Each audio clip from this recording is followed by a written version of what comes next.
Right,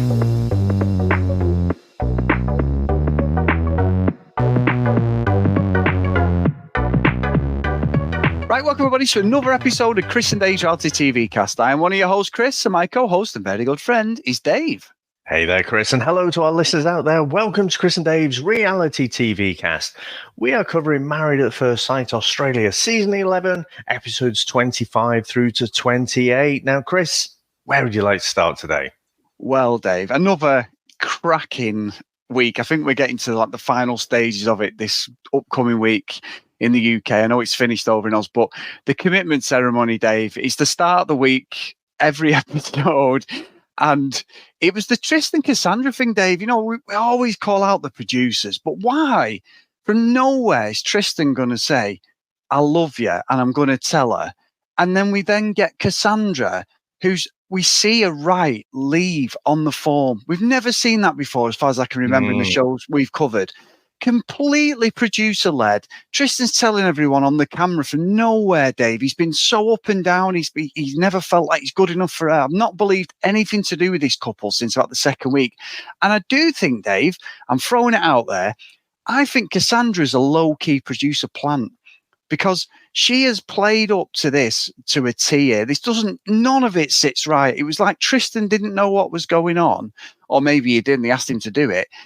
And then they went, what do you reckon, Cassandra? Can we do all this with you? And they filmed all this with her, knowing she knows the reaction she's going to get from Tristan because of the time they spent together, Dave. I just thought it was bullshit, if I'm being honest.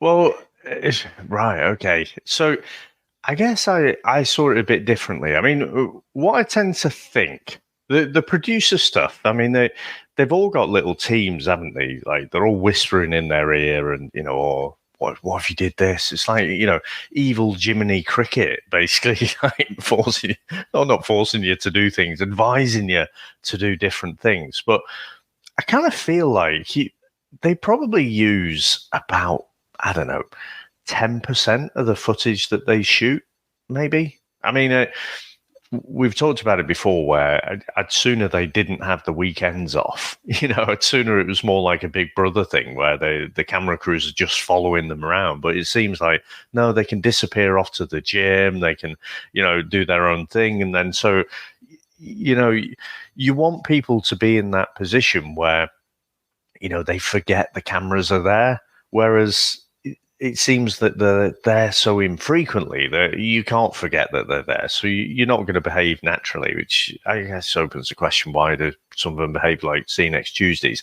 But anyway, I don't know. I just feel like we'd never seen that. You're right. I don't recall ever seeing it where you know going into the commitment ceremony what someone's decision is going to be because you literally see them write it. I thought that was strange. But I can see that, you know, Tristan would completely misread everything. And the fact that, you know, he's so up in his own head, he's not really reading and seeing what's going on with Cassandra.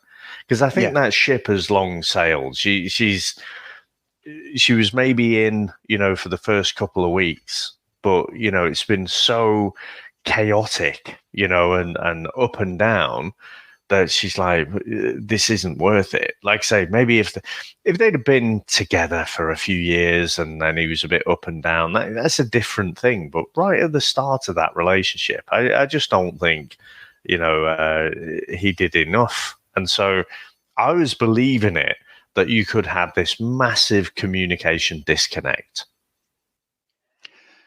Yes, I agree. And I do think you're right. I think from the get-go, it's been nothing, has it? You look good on the wedding, the family, the dad, and all that was doing good. But since then, she had a lot to deal with. I'll give you that. She has a lot to deal with because how he's passed the sort of mental health capacity test, I do not know, because he's obviously so, you know, you've got fucking Jack there last week giving him that fucking friendship thing, protein fucking card, and basically saying, mate, you need to get in the gym, which I don't think he does. And he's done amazing to get where he is, and he should be happy in his skin. It's so difficult to feel like that. I can respect that completely and relate to it. But this just come from nowhere, Dave. And it was the way they filmed all the stuff with her, though. They physically gone to see her and filmed over her shoulder writing, leave. You know, like every week she's put stay, and even though when they've had the troubles, and then she's decided this week to put leave, and I was like, this is bollocks. But it could be a discussion where she might have had it with the producers and said, look, I'm going to put leave. Oh, hang on a minute. And they know Tristan said he's going to say he loves her. Maybe I'm being too cynical, Dave. I just felt that we had the old puppet and a string job, and they were just controlling everything from afar. But anyway, it was good. It was good TV. And one of the shocks, Dave, I found in the commitment ceremony, more than anything, I was absolutely shocked by this. But Stephen and Michael have left, Dave. Absolutely devastated for that. It was because it was an absolute waste of time. Wasn't it? Michael got, absolutely done over in the first episode because his husband just didn't want to know. Did the guy he was supposed to be paired up with? And then we knew he was going to come back, and he put him with Stephen, who was more interested in the guy who was doing his hair when he was there. There was nothing between them. However, I think Stephen redeemed himself with some cracking stuff at Sarah, but we'll talk about that. But yeah, what a waste of everyone's time that was. Yeah, maybe that was the payoff. Maybe it was the some of the home truths to Sarah. Oh, fucking hell, yeah. You know what, Chris? I'd almost forgotten about Sarah on the commitment couch, but let's definitely come back to that. We will. Yeah. So Michael and Stephen, I mean, you kind of obviously they do all the filming and then they edit it all together later. So because Michael had this kind of side story, this side plot, you're thinking, oh, this has got to lead up to something. There's got to be some sort of payoff here because, I'm sure it happens on reality shows all the time where, someone drops out and, it doesn't work out, but it's very rare that, you'll see. I mean, we saw John, didn't we, go and have a word with him? Probably in real life, it'd just be a runner. Oh, sorry, hasn't worked out, better luck next year. But yeah, it's just such a non-event, really, wasn't it? I mean, Stephen, again, he's got all these fucking trust issues or whatever. I do have to question a little bit. I'm thinking, I'm getting the feeling, when Sarah in the first couple of episodes is like, oh yeah, he's struggling to get out of a relationship. I know just how, bad that is and stuff. It's almost like he's protesting too much, Stephen. It's like, is your insecurity born out of the fact that you're a bit fucking flaky as well? Because that's kind of how he came across to me. So I was expecting something, Chris, expecting big things, and then it was just all a bit of a waste of time. And I'm thinking, oh fucking hell, couldn't they have just edited Michael out of the bachelor party or the what was it they call it, the book part, do? Yeah. Sorry, yeah. So wasn't surprised to see them go at all. No, I wasn't. And what about Finger then, Dave? Another couple, and they weren't actually last on this time, thank God. In the Christmas, but Jack and Tori, together, Dave. They're still, still doubling down, but John's just like he's had enough. He's like, I'm not fucking having it. He said that at one point. I'm lost for words. He said all the stuff, the muzzle stuff, the partner swap stuff, the stuff you said to Tristan, and he did call him out. He went, "You're a PT." And you should know to get. And then he said, then he's like, I need to get my act together. But he never directly apologizes to anybody, does he? No. He just sort of, he throws out a general statement. And I've got to say, Dave, Jack is Jack, and Jack is a dickhead, a bellend, and he's fucking, he just loves himself. But I find myself so annoyed and I do not like Tori at all. The way she doubles down, she is just Bronte 2.0. There is fucking nothing between them. We're obviously, I might be wrong here because I know the show's already played out, but she is going to drop him like a stone when she realizes there's no traction keeping in the show with him because he's treating her despicable, and she's just an absolute chasing that clout for the fucking followers and that. Absolute bullshit. And I find myself getting so frustrated with her because no matter what he does, I think she's actually worse than Bronte now, Dave. I think she's just, she speaks, you've not had sex, we're really sexual. No, you're not. He doesn't fancy her. He's got a girlfriend outside. That's why. He's actually being loyal, which is weird for Jack because he's a cock. He's being loyal. He's not getting with you, Tori. It's no one's business. Well, you're on a show where Richard and Andy, you don't have to tell everyone you've had sex. Richard was fucking revealing it. Oh, we've done all sorts. They're the oldest couple in the thing. I'm not saying there is nothing between them, and you're lying to us because you know full well you are both going to part ways at the end of this show, and that's what pisses me off about that girl. Well, let's stick on Jack and Tori for a bit, because I mean they were big central characters to this week, weren't they? And honestly, I find her equally frustrating, I have to say, Chris, because Jack is, he's an obvious bellend, but with Tori, it's less obvious. And I find that she's not just Bronte, she's kind of a mixture of Bronte. And do you remember Melissa and Bryce? Oh, they got twins. Yeah. Exactly. Oh, yeah. But where it got to at the end with Tori, where she was just like, can everyone just get out of a business? Like, stop telling me all this shit. I don't know if you remember, but Melissa got to that point as well, where it was so clear, like, Bryce doesn't give a fuck about you, really. But her plan was all about just nabbing someone, who wasn't, too bad on the old genetic food chain. He's kind of like, he's got all his own teeth and stuff, and he's a functioning guy.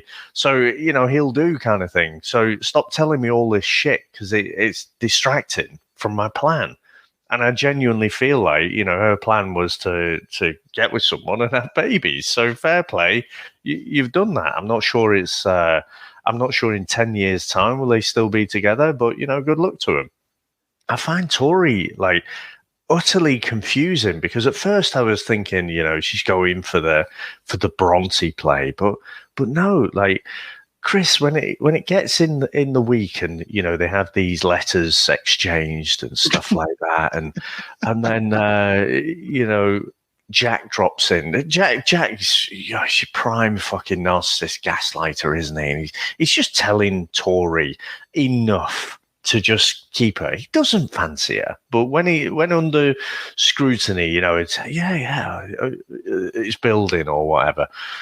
But when he drops in, I'll be ready for kids in a couple of years, and Tori's getting all fucking goo-eyed. Ooh, I'm a planner. I'm going to have to plan things. Ooh, a couple of years away. I'm like, fuck off. And all of these things, Chris, that she talks about, like, how strong and independent she is, I just find it all bullshit. And it just, honestly, she looks so silly to me. She looks ridiculous, and I'm sure she's watching this, not being particularly happy. I'm sure she'll blame the edit. I'm sure she'll say, she's had a bad edit or whatever. But it's like, well, you say this shit, So it's up to the producers and editors how they want to construct it. But there is a library full of shit that Jack has done that are all the red flags. And if you can't fucking see that and you're prepared to ignore them all, well, you sort of deserve everything you've got coming to you. I totally agree. And you're right. And it gets me fucking back up when she does that hand thing. Can I just say? And then she does all this, like, she's dead expressive.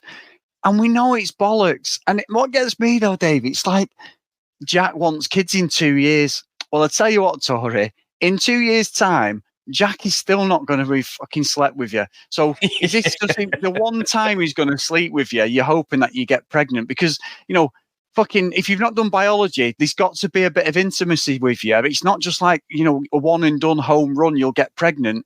It's bullshit. Absolute fucking bullshit. And I don't know what it is. Waiting for immaculate conception. Yeah, I mean, is it one of them where Jack is absolutely just teasing her all the time? They're at the point where they're about to fucking sleep together and he just walks off or something. I don't know. I don't get it because they're not even touchy-feely, are they? They're not even like, there's no intimacy between them. You watch Ridge and Jade.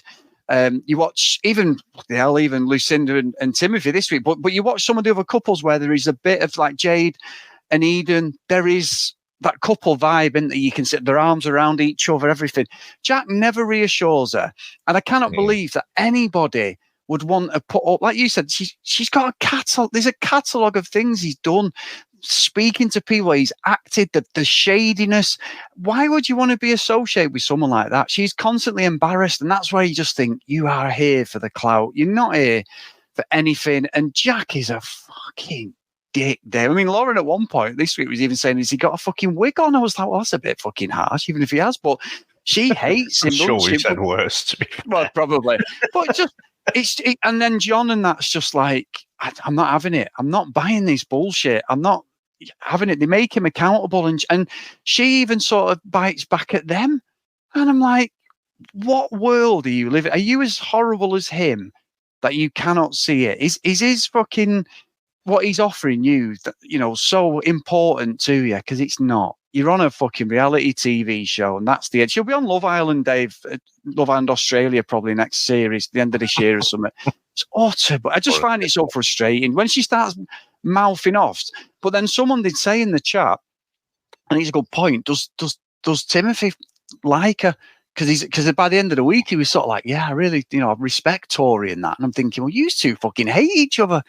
Is it because I don't know? Classic rom-com stuff, though. Well, isn't it, yeah, those who doth protest. But yeah, one of the most frustrating couples I've seen on this show, Dave. Just utter bollocks when they come on the screen. Yeah, and the thing is, the thing where it made me think, okay, maybe this is more of a Melissa type situation than it is a Bronte type thing, is it all stemmed from this random conversation, Chris, in a cafe. Just happened to have the producers and the camera crew there. But, Jade, weirdly, so everyone else gets like couples advice. But no, we have this one-on-one discussion with Jade and Jack, weirdly. So, and Jack's fully putting on his flirt, isn't he? And then I don't know if it's real time. It looks like they've probably edited in some, expressions where Jack's coming on a bit strong and Jade's sort of like looking like he's just farted or something. And so I think, Jade sort of let that slip and Tori's like, yeah, I just don't care. Everyone who, thinks they've got my back or whatever, just fuck off, basically. I do think that there is definitely something in that about Timothy Fancy and Tori as well. I just think he probably does go for the younger women, doesn't he? So, I suspect that could be a thing.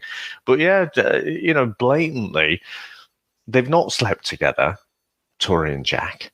He's literally, flirting with one of the, one half of one of the strongest couples in there, to be fair.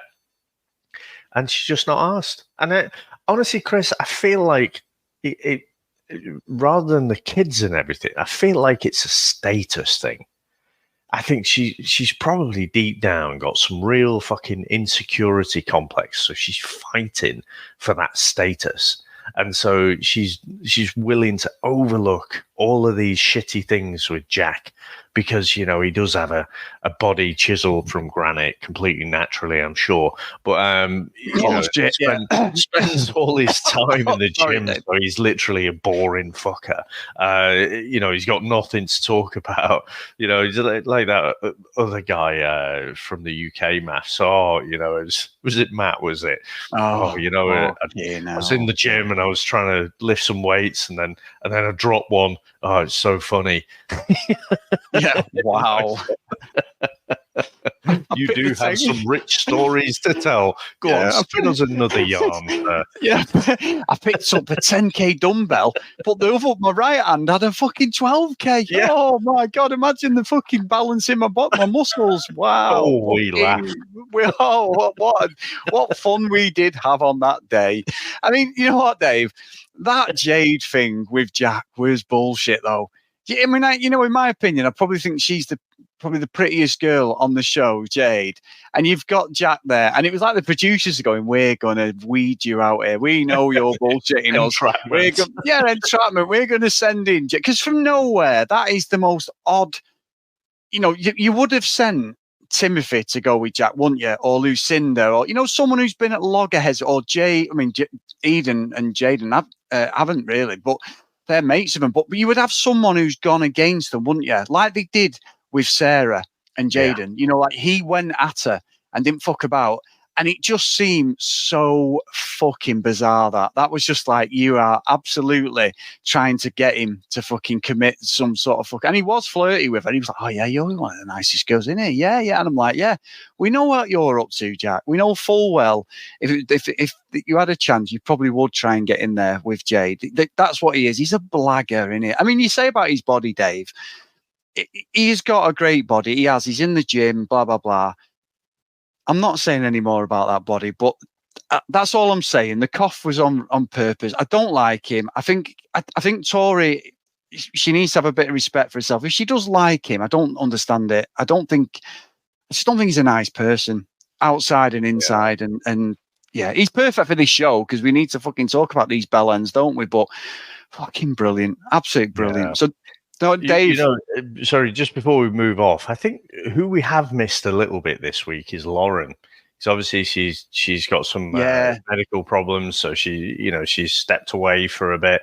But before she disappeared, she was quite, she's good at when they take him off to talk to the camera. They do the old talking heads and stuff, and she talks about his man bun wig. Fucking leprechaun, she called him and everything. The fact that he's fucking purple. Yeah. She laid into him, didn't she? Yeah, she's the hero we deserve. She's amazing. But yeah, an amazing couple. But I think, Chris, I kind of want to talk about Timothy and Sarah, but I guess we're talking about Tori and Jack. Let's talk about Timothy and Lucinda, because they had an interesting week as well, didn't they? So, again, when it all started to thaw a bit last week, didn't it, on the retreat, and then obviously they're doing this couples advice. Now, I must admit, there's times when I do empathize with Tim, because he's like, I'm going to get fucking advice from Ridge. I'm going to get relationship advice from this kid. I mean, come on. So, obviously they were playing that up a bit. And, Ridge, to be fair, does seem quite switched on. He surprised me a little bit because he did come across like complete frat boy, didn't he? But he does seem to have some kind of emotional intelligence. But, I don't know whether he was doing it on purpose or maybe producer-led, but just dropping in there that, Jack thinks they're fake and there's nothing happening with that couple at all. If this was a normal setting, I mean, you'd just be like, oh, fucking hell, I don't want to get involved in that. Yeah. Jack said this shitty thing. Why the hell would I pass that on and just antagonize someone? But you could see there that Timothy, like, it's almost like Jack's his nemesis, isn't it? And so I thought it was quite funny, actually. It was almost proved to be this bonding moment, because we haven't really seen Lucinda be a bit mischievous. She's been very groovy, very calm, very, positive about everything. But when they're doing the whole bullshit detective's letter and stuff, you got to see them having a bit of fun together. And then at the dinner party, they're kind of laughing and joking. And then, when just ultimately being a bit silly together. So, I mean, I'm almost hopeful. I'm like, Jim Carrey in Dumb and Dumber, where it's like, so you're saying there's a chance. I think that is still a long shot chance, but I think it's not zero with this couple now. What do you reckon? No, I think you're right. I think and there's been stuff come out, and I know the show's finished in Australia, but Timothy's whole backstory mentioned about the situation with his dad and all this thing, but he ended up, he was in jail, and the reason this situation, the guilt with his mum and his brother was they both passed away when he was in jail in 2006. So it's all come out afterwards. But this obviously he didn't want to use it in the show, or he didn't find it appropriate. But it would have given us a bit of context behind him as a person, because as this has gone on, I mean, Lucinda's done a great job at breaking them walls down for him, and just him being expressive. He's crying, and he's like he's an emotional wreck, but I do like that he goes at people, and especially Jack, and that's a fucking idiot. But, but I do think with them, there is a chance. But I also think, Dave, I will say this, I think Lucinda's a lovely person. But can you imagine living with someone who sits you down and does these long drawn out monologues when you're just watching the football or you're watching, I can not that I'm sympathizing with, because I think Lucinda's lovely. I think she's had a lot to put up with, but can you imagine 24/7 instead of saying like, "Hi Lucinda, would you like a cup of tea or a coffee?" And she's like, "Well, actually, let's just talk about how are you spiritually feeling today? How's your chi? I can imagine that would wear you down after a fucking few days, Dave. That I think that is probably where Timothy just wants an easy life, and that's it. I'm not saying it's justified because he's treated her appallingly through this, and we've quite rightly called him out. But I can just see that she's broke him down, because if it was me, I don't think she means to. But like when he was doing stuff at like the dinner party and the commitment ceremony, and she's like, it almost feels condescending the way she speaks to him.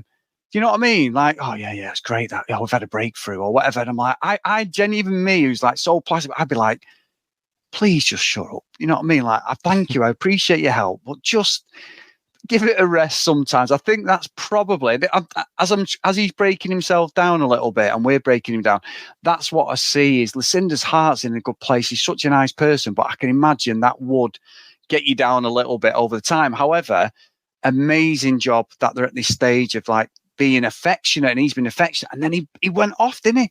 They did the kiss thing, and it seemed to trigger him, and he'd gone on it completely. And he even said, to be fair, he went, "I'm here calling out all these people, and I'm probably the most broken person in here. And you've been he's been a bit of a hypocrite." So a brilliant week for them as a couple, but I can sort of see a little bit now from Timothy's side, which I never thought I could. And someone said to us last week, "The lads, a Christian Day forward a little bit to Timothy." And I think because he's been a bit more honest, he doesn't forgive his behaviour earlier in the series at all. That was completely wrong. However, we're at this stage where he actually is turning into someone I'm sort of rooting for, and him and Lucinda as a couple.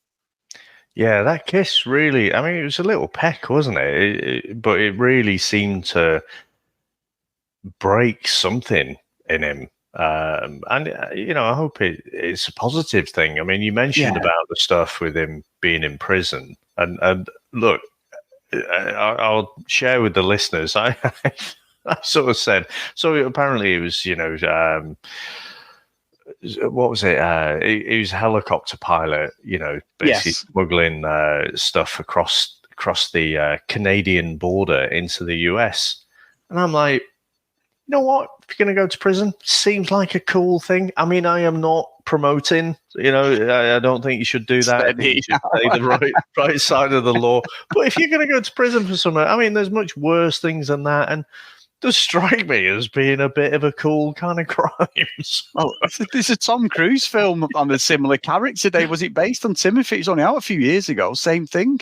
Oh, really? Yeah. He's a drug mule pilot, and I don't know if it was for Escobar or whatever. But he basically, it was a great film if you get to see it. It's only about 3 or 4 years old, but it's a cracking film. But yeah, same thing. Getting a lot of money just piloting drugs across the border. Yeah. Yeah.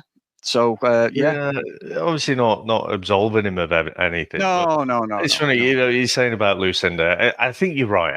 Can you imagine like you're watching the football and like you fucking losing in the 80th minute or something, and she says like, "Do you think they'd just do better if they scored a goal?" Something like that. It's just like, look, not now, please. Not now. Why is the manager? He needs to get why is he so red? The manager, he needs to get his blood pressure test, doesn't he? I think we need to have a look at that. Is he okay? What's his background? Like, just leave me alone. We're getting beat. Leave me alone. So just what I mean. That break stuff down in such a good way. I can imagine that sometimes you're just like, please just leave me alone. You know what I mean? So I'm really rooting for him, Dave. I don't think they're going to be together at the end of it, or after the show. But either way, I've liked their journey as a couple, and I've liked how patient Lucinda has been as well with him. Yeah, I'm sure Lucinda as a personality, I think will do well out of this series, whether they stay together as a couple. But I kind of feel like, we generally have seen that kind of personal growth from Timothy, and again, just addressing some of these things. It's quite horrible what he's been through. Like, say, his dad had just passed away, basically told him he didn't like him and stuff. And you can see all of that stuff is going to weigh pretty heavy on anyone. But But yeah, so being that kind of cynical arsehole in the corner to actually having some breakthroughs, it's been interesting to watch. But let's see, Chris. Let's see. I do think there is a bit of a chance now. Chris, I'll tell you where there isn't a fucking chance, or there shouldn't be a chance, is Timothy and Sarah. What do you reckon to those two? Fucking hell. So Sarah got her comeuppance, didn't she, in the commitment ceremony? Start of the week, called out for being a liar. At the dinner party the week before, she doubled down. Well, you've all cheated. And she went on and on and on. It all went from every stage of emotion. And obviously the experts are watching, like, she just needs to take accountability. And what made me laugh is when John had a go at her, and then she just went, what was the question? No, the question is, Sarah, you're a cheat. You've been caught. And for me, Dave, and I'm sure people watching, if you've been cheated on, she's the type of person that will trigger a lot of people because she's going down fighting. She's going down with the Titanic with her story, even though it's a lie. And all this stuff about her ex cheating on her and all this, I don't believe it, Dave. I don't believe it. Having seen what she's done to Tim, I don't think he's cheated on her. I think she's fucking. This is my opinion. So I've been called out for this sort of thing in the past, Dave. If Sarah contacts she's been cheating all about town. She's been throwing it around town willy nilly, Dave. Like I said that randomly once. Anyway, but she's a bullshitter, Dave. She's absolutely a liar. She's one of the worst people you can meet. And even now, she's probably still cheating on him, or the context of the show as we're watching it, she's still probably contacting her ex. She's utter despicable. And John laid into her and he said, what's this message? And all the things come out. And what gets me though, Dave, is that gormless fucking look she has when everyone's attacking her. And she knows she can't go back with anything.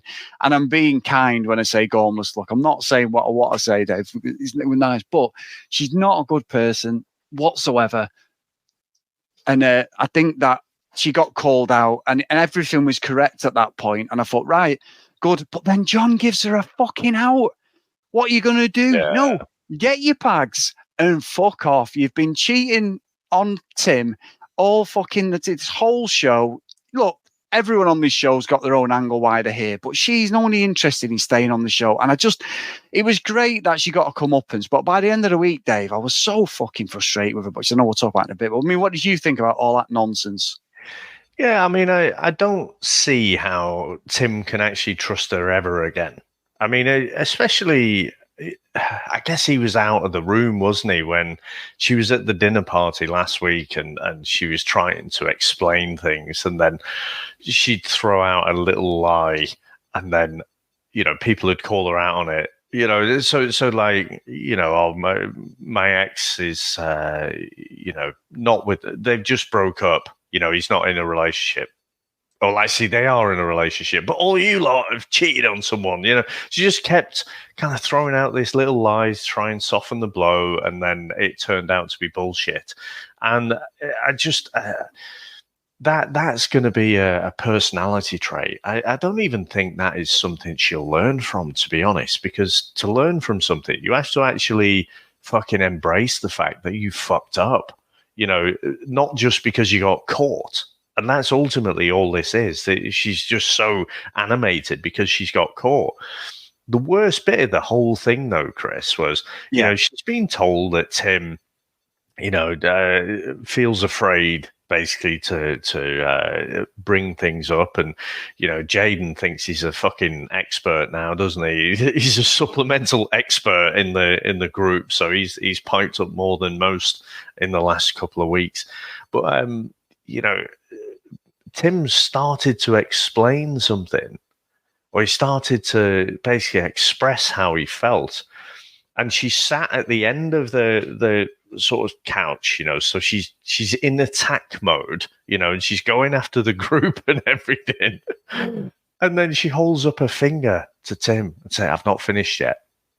And it's like, fucking hell, Tim, you better fear for International Women's Day, because there is going to be a fucking strap on.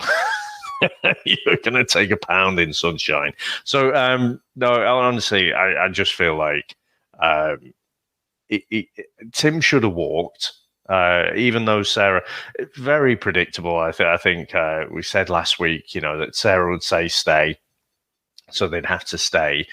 And then obviously she's on the charm offensive then, isn't she? She's probably, they're probably active in the bedroom, let's put it that way. And so Tim's like, oh, and all is great again now. So, but I just think it just showed her up to be quite a despicable character. I agree. Yeah, and I think as well, Dave, she's played on the fact, and you're right, she's played on the fact with Tim that he's so sort of, he's non-confrontational, is he? He's been cheated on in the past. She knows all this, and she sort of played all this to her advantage. And sometimes with these couples, Dave, they've done it now and again. They should just kick them off, shouldn't they? I know they've done it, and they'll, someone will come back or whatever. Or we've had it where like Matt come back, didn't he, with that other girl in the UK one? They weren't with the right person. Oh, Whitney. And he was with Gemma, who was a fucking a sex maniac, and he just, they just didn't work. According to the edit. Well, according to the edit, yeah. But with Sarah, she just, it's the lies. Instead of just saying, yeah, I've done it, we know it's not right, she gets a bit of humble pie. She carries it on, and I just don't trust her. She's just a liar. She's obviously done this all her life, this sort of like snidey fucking underhand tactics. I mean, she said over and over about her ex being this person. I guarantee that her ex, Dave, wasn't half as bad as what she's been saying. I'm not excusing it, because if he was, then it's wrong. But that doesn't give you the excuse. I think the story's just Jack and Ori bullshit. And it was fucking brilliant, like the way John and that they just laid into it. It was sort of like, it's not to bully her or anything like that, but it's like, you can't do this shit. And then she's doing the old classic, I've took full ownership. No, you've been watching too many Tony Robbins fucking videos on YouTube about accountability. You're saying all the buzzwords, but you're not doing anything. You're just saying it because you're trying to make everyone else leave you alone, because she's not going to do anything to ownership at all. And by the end of the week, I was like, Tim, you're a cock. I hate it. I honestly, the one of my pet hates is that thing where they throw out buzzwords, So I don't think I heard her say it this week, but maybe she could have said, "I'm speaking my truth." Which just happens to be bullshit. But she comes out. You're absolutely right about how she's taking accountability, but then goes on to explain and basically try and pacify everyone with bullshit stories and excusing herself of it. So you know what, Chris? Though I'm gonna not try and psychoanalyze based on an edited TV show, but I think Tim has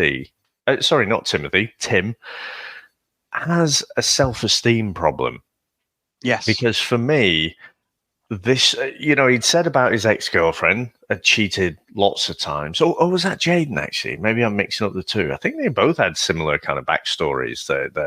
And I think, actually, I'm thinking of Jaden, where it was multiple times that he made sure to emphasize that. But I think Tim was just sort of cheated on. But I suspect, again, that was probably a case of she'd done it, and then maybe he'd kind of overlooked that, and he's, for 90% of the rest of the relationship, the 10% being the cheating, the 90% is not bad, so we'll stick together with that.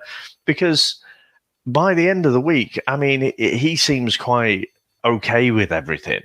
And I'm just like, that should just be a shut door.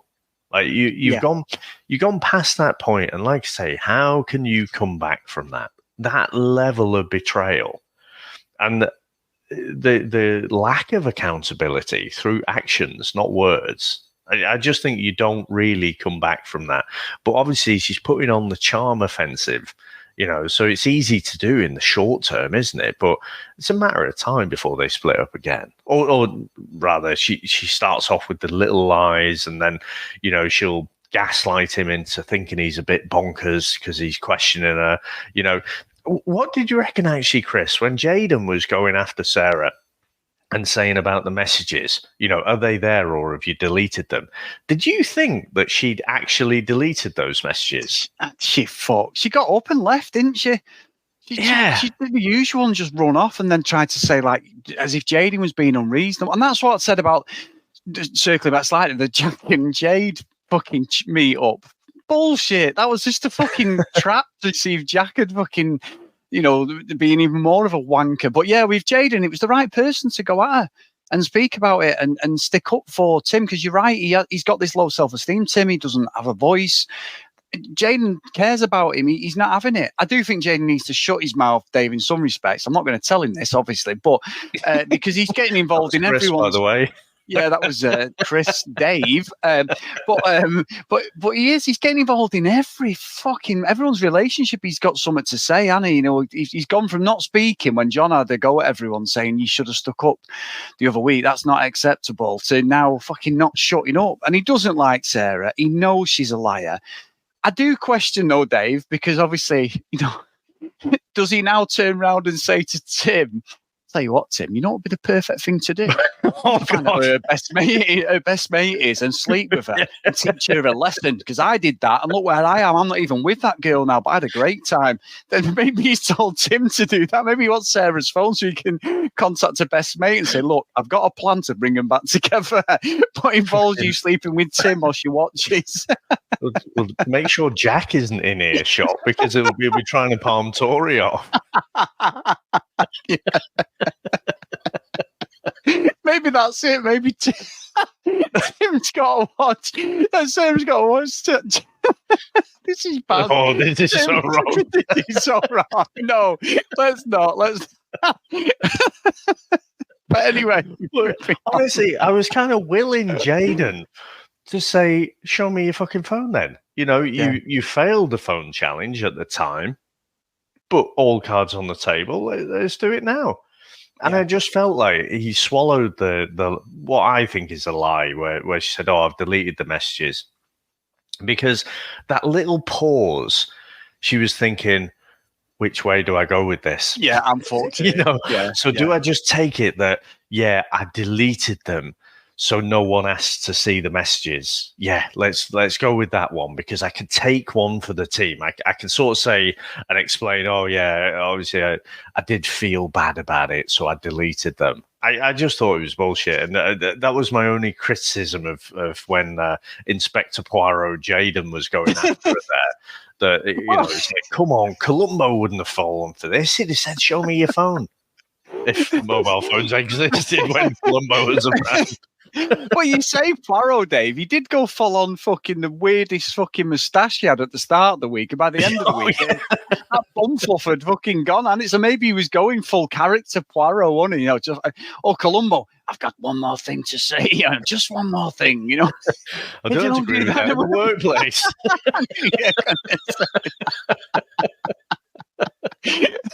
Eric Hitchmo, Coventry Conference. Yeah, conference report alleged he never even spoke like he did. Yeah, he did. I don't believe that in the workplace. Right, anyway, it does mean you indulging ourselves in more office talk. So I just fucking despair, Dave. And obviously, by the end of the week, I was just like, Tim doubled down, didn't he, at the fucking dinner party, and then sort of laid into everyone who's been protected in classic case of manipulation by Sarah. She's now this doe-eyed, I'm in love with him. She couldn't fucking stand the sight of him before. Obviously, as we've just said, the cheating, but now, it's almost like she's in a reality show, David. She needs it to get more followers on fucking Instagram or TikTok or whatever bullshit she's fucking. And he's like, we've seen a real change. Oh, fucking bet we have, Tim. I bet we have. He's an absolute fucking muppet for going along to this, Dave. It really is silly. Just again, it goes back to what you said. You're so right. It's a self-respect thing and the belief in himself. Yeah, I mean, the thing is, though. We say about the followers and generally, so in the UK, it's Love Island, isn't it? That's the premier show to get onto.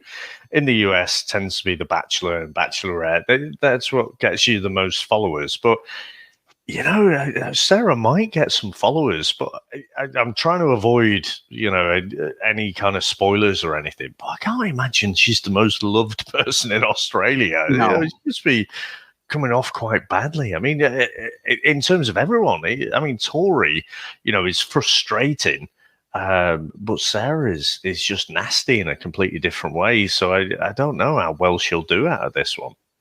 No, and that's a good point. That's a good point, to be fair, Dave. It really is. But then again, Dave, you've always got the edit. So, yeah. Oh, yeah. It's a bad edit. But the thing is, like, that Olivia, I don't think she ended up doing OnlyFans. OnlyFans after slacking Dominique off. Yeah. So, I do think, it does affect their lives as well, and not necessarily in a positive way. So, yeah, we'll see. We'll see where it goes. No, exactly. And what about Dave? So one of the other couples this week was Richard, and he calls it Andy, Andrea. Now I'm going to throw a little statement out there, Dave, and I've got a feeling that we may disagree with that. Richard is a dick.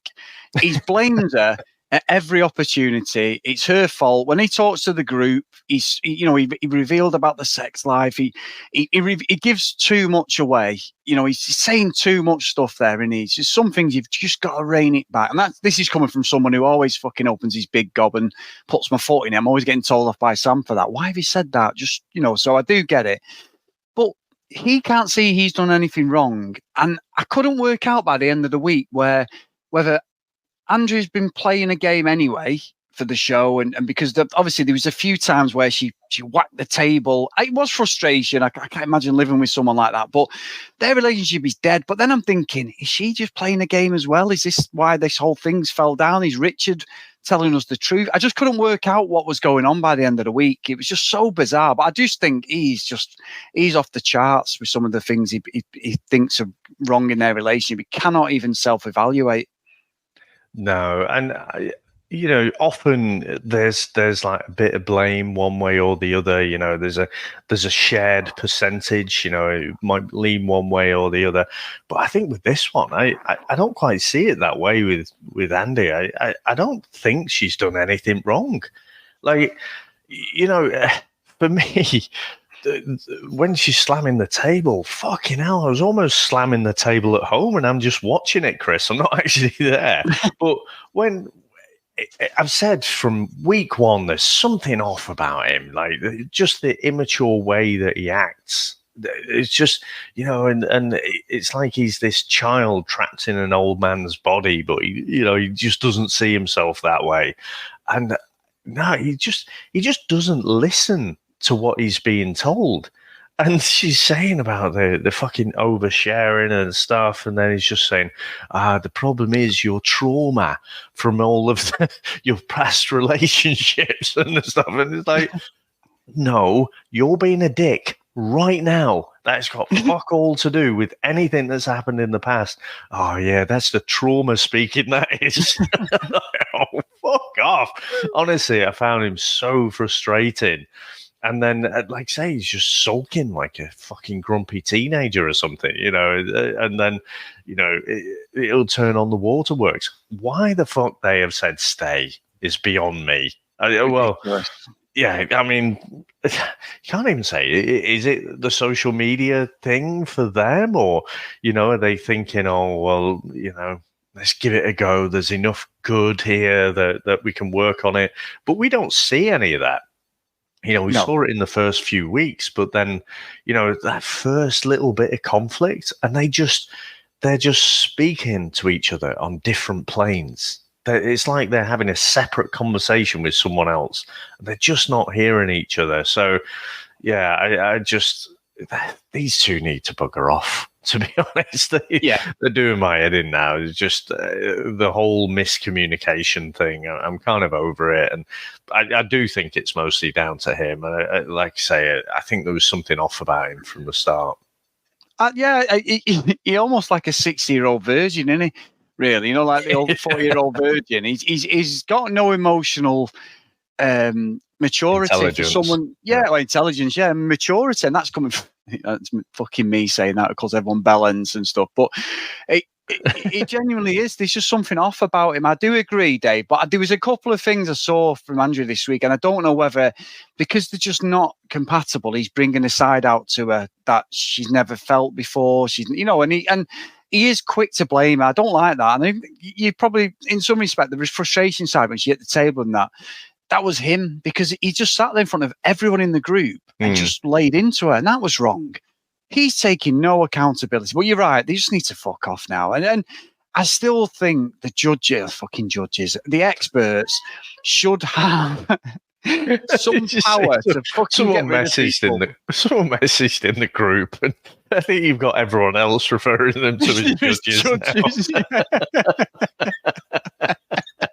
It's worked, Dave. I'm not fucking stupid. It's worked. Oh, fucking brilliant. But I think by the end of the week, with all the couples, like, obviously, we had I do like Timothy when they're at the dinner party and he's laying into them and he goes, "You're just fucking fake." I love his dialogue. "You are fake," he's saying to Tori and Jack. And he's right. And what I'm interested in is next week's episodes is John and Mel and Alessandra. They look like they're going to hold him to task again. But where's it going to go? Because we're going to get Tori doing a fucking expressive hand thing. I'm doing it now because she pissed me off. It's nobody's business whatsoever. We're going to be married for 50 years and have no fucking sex, but what's that got to do with you? And it's like, well, you're on a show to find love. That's why you're here.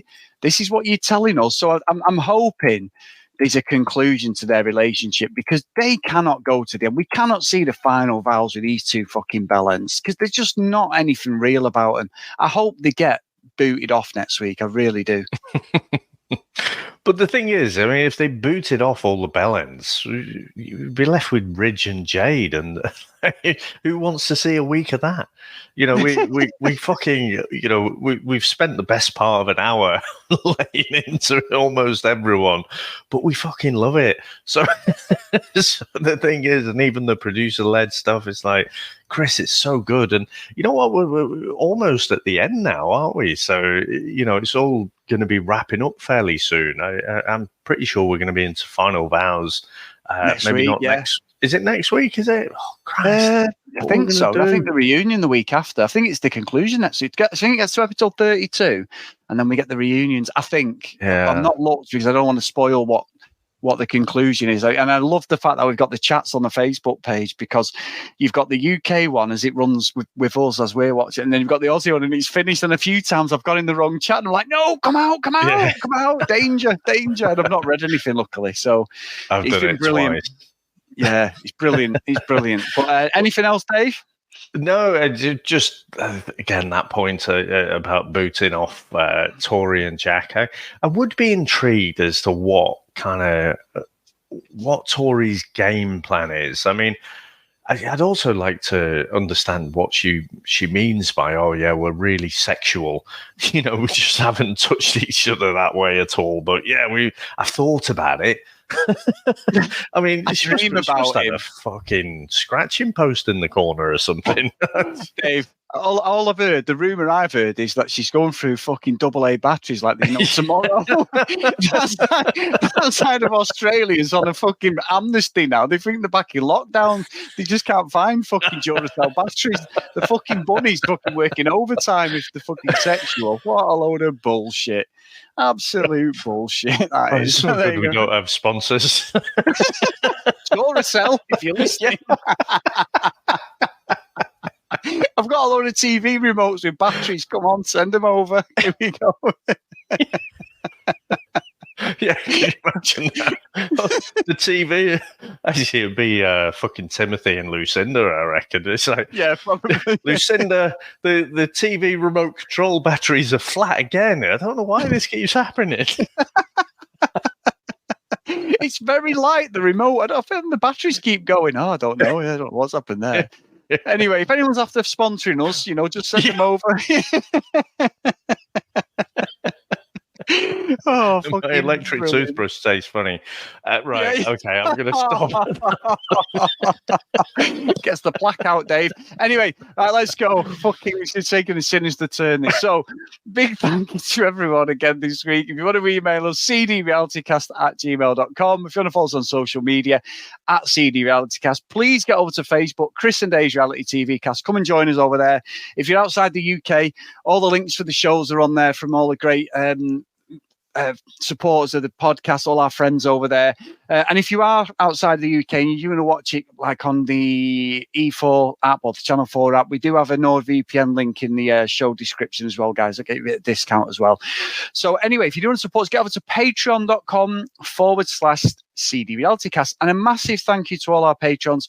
And a welcome to our newest patron, Stacey. So thank you for joining, Stacey, and supporting us. We really appreciate all your support and everyone's support over on Patreon, past and present. It's amazing. That list just gets bigger and bigger. We're really, really humbled by it. So thank you so much for that. So roll call of honour for today. So again, big welcome to Stacey, Sinead, Jessie, Kathleen Sims, Andrea, Nick, Danielle, Kim, Amanda, Larissa, Helen, Nicola, Fiona, Cassie, Maggie, Zoe, Gillian, Keith, Helen, Chloe, Joanna, Libby, Katie, Didi, Susan, Hennessy, Lauren, Lucky Luna Green, and Ken Gustafson. So thank you so much, guys. Unbelievable that and brilliant. And we come towards the end of another show.